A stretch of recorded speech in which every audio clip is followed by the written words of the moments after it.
Welcome in. You're listening to Locked On Now NHL, local experts with the biggest stories on the ice. I'm your host, Kainani Stevens. Thank you for making Locked On Now your first listen every single weekday. Now, we've got our NHL host ready to recap all of the action from Sunday, but we're going to start in Toronto for the Heritage Classic in our biggest game. The biggest game. The Buffalo Sabres took full advantage of the fresh air in the Heritage Classic as they scored 5 goals on Toronto en route to a win. Locked On Sabres has more for you post-game. It's been an exhilarating couple of days to be a Buffalo Sabres fan. The best couple of days to be a Sabres fan in a very long time. Following the win over Jack Eichel and the Golden Knights on Thursday, the Sabres followed it up with a big win over the Toronto Maple Leafs in Hamilton, Ontario for the Heritage Classic. Big win in terms of the score, not necessarily in terms of the standings, because obviously the Sabres are down in the depths of the standings, but a back and forth affair. We had goals, we had saves, we had snow, we had fights, scrums. It was a very entertaining game, to say the least, for the Hamilton faithful. And it was really the story of the game ended up being Austin Matthews, a vicious, dirty, filthy cross-check to the neck of Sabres star defenseman Rasmus Dahlin. Matthews will have a hearing with the Department of Player Safety. I argued on the Locked On Sabres podcast on Monday morning that it should be a multi-game suspension for Matthews. I predicted 3 games. I said he should get 3 games. Usually, if you're going to try to predict the Department of Player Safety, you go under what you think the player should get. But just a nasty cross-check after Dahlin bullied him into the net. Matthews didn't like that he just got bullied by Dahlin, and he took it out on him. It was retaliatory. It was vicious. It was a dangerous play. He's very lucky that Dahlin did not go down, didn't get stretchered off, because, I mean, that could have gone really bad really quickly. And it was a very dangerous play, and he doesn't have a prior history, but I'm not sure that should matter in this instance. Sabres are off now until next Thursday. The Sabres will play the Edmonton Oilers in a couple of days at 9 o'clock Eastern time. Stay tuned to the Locked On Sabres for the latest in the coming days on the... Colorado got some revenge on Calgary after a tough loss to the Flames last week. Locked On Avalanche breaks down this great win and the shorthanded squad that got it done. The Colorado Avalanche had an eventful weekend, namely on Saturday, when they got word that Gabe Landeskog would be out likely for the remainder of the season, and defenseman Sammy Girard would be out at least for a month. So you take all of that, and you have Calgary coming into Denver, and what do the Avs do? They shut him out 3-0. So they avenged the loss from about a week ago. And, you know, the Calgary Flames were inching closer and closer to the Avs in the standings, but the Avs separate themselves yet again from the rest of the pack. Great game all the way around for the Avs. No Gabe, no Gerard, no goals for you, Calgary. Darcy Kemper stood on his head, and Nathan McKinnon with 2 goals. It was a dominant performance from the Avalanche. It was a great game all around a good game, both sides. Calgary threw 46 shots on net, so it wasn't like it was a walk in the park. And you're not going to have a walk in the park when you play a team like Calgary. So there's one more game in this series for the regular season. That one's in Calgary. So we're all looking forward to that. And we're probably all looking forward to these 2 teams playing in the Western Conference Final, because that's 2 games now that were pretty good games between both of these teams. The first one needed overtime. 3-0 is what you will see, but it was a lot closer than that. So the Avs do get back into the win column, and they desperately needed one of those because they haven't been playing the best lately. So to get a 3-0 win against a team like Calgary and remain up in the standings was very much needed. Now, the Flames got shut out by the Avalanche on Sunday, but our Locked On Flames host isn't sweating it post-game. Well, it's still not time to hit the panic button yet. Hello, everyone. It's Jess Belmosto from Locked On Flames. And, you know, it's another loss. And it's not as if the Flames weren't hanging in there against the Colorado Avalanche.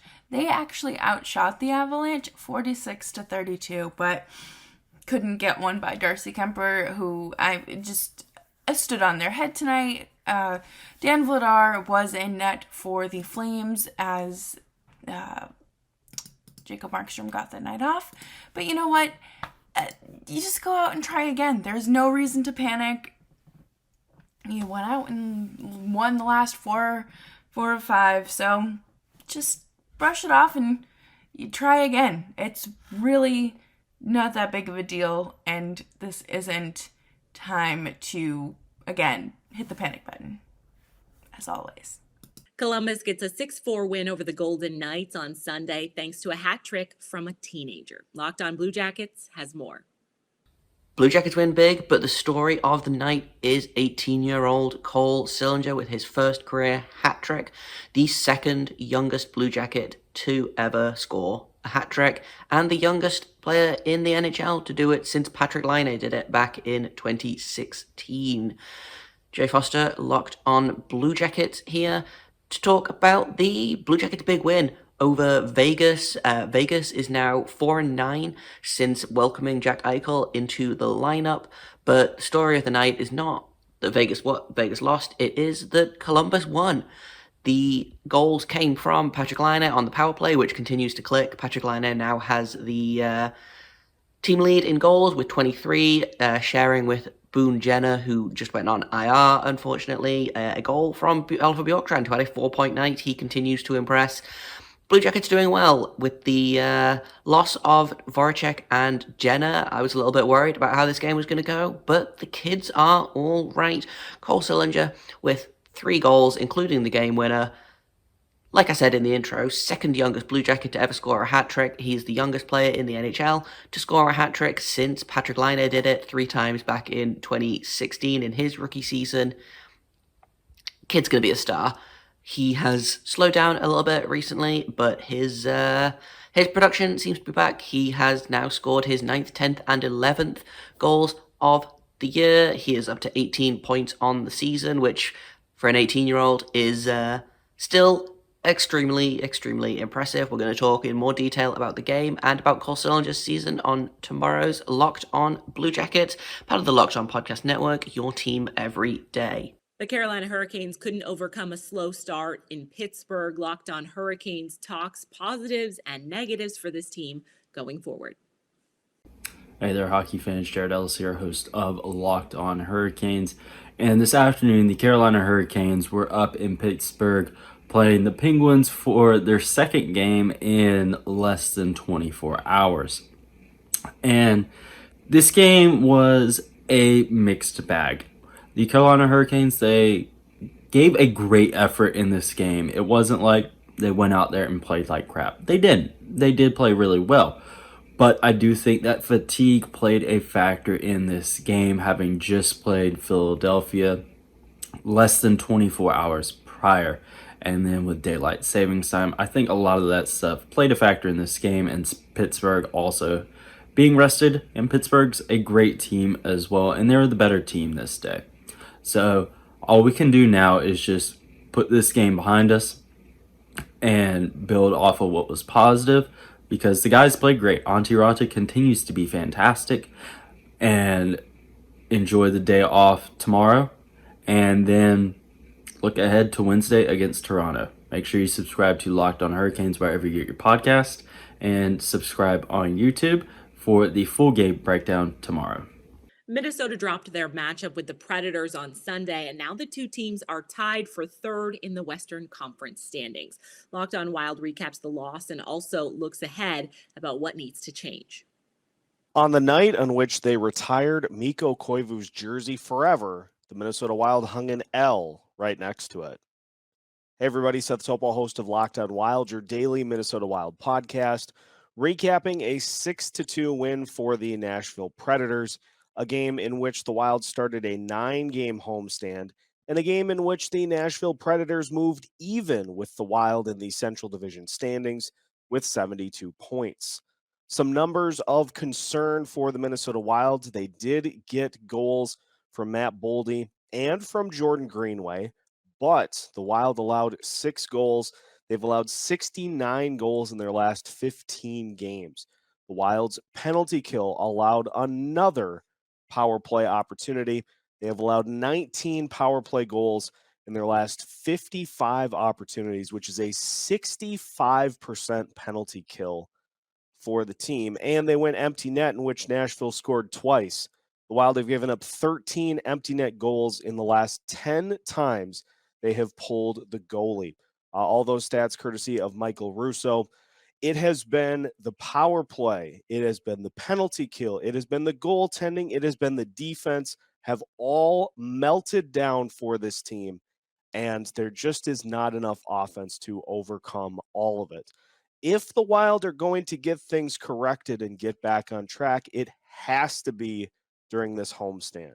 The Wild will play the Boston Bruins coming up in a couple of days. Hopefully, we can get that win and try to get things back towards normal. For more on the Minnesota Wild, make sure to follow Locked On Wilds wherever you listen to podcasts. Philadelphia once again going out of their way to find some way to lose, this time to the Canadiens in overtime. Locked On Flyers takes us through another brutal loss. Hi, this is Rachel Donner from the Locked On Flyers podcast, here with your quick post-game reaction to the Flyers once again snatching defeat from the jaws of victory, losing in overtime, this time to fellow basement dwellers, the Montreal Canadiens. Unlike the game the Flyers played on Saturday versus the Carolina Hurricanes, the Flyers, I thought, were pretty sloppy in this one. They had some noticeable defensive breakdowns, turnovers in the neutral zone, and an absolutely brutal sequence while on the power play with less than a minute in the game to go, allowing the Habs to score a shorthanded goal to tie it up in regulation. At least two of the Habs goals, I would say, were at least partly due to mistakes by Rasmus Ristolainen, who, of course, just got that brand new 5-year contract. On the bright side, I will say that they finally put Morgan Frost in a good position to succeed. He was on the wing on a line with Claude Giroux and Travis Konechny, and we did see a lot of the upside of his game in this one. He was pretty aggressive offensively, made a great play that eventually led to a goal for the captain, Claude Giroux. That was the 900th point and 291st career goal for the Flyers captain. That puts him right above Eric Lindros for 8th place all-time on the Flyers goal-scoring list. For more on this game, the game against Carolina, and the Flyers all season long, tune in Monday to the Locked On Flyers podcast. The Florida Panthers had a little winning streak on the road going, but that all came to a close in a shootout yesterday. Locked On Panthers reviews a rough one in LA. Well, that road streak was fun while it lasted.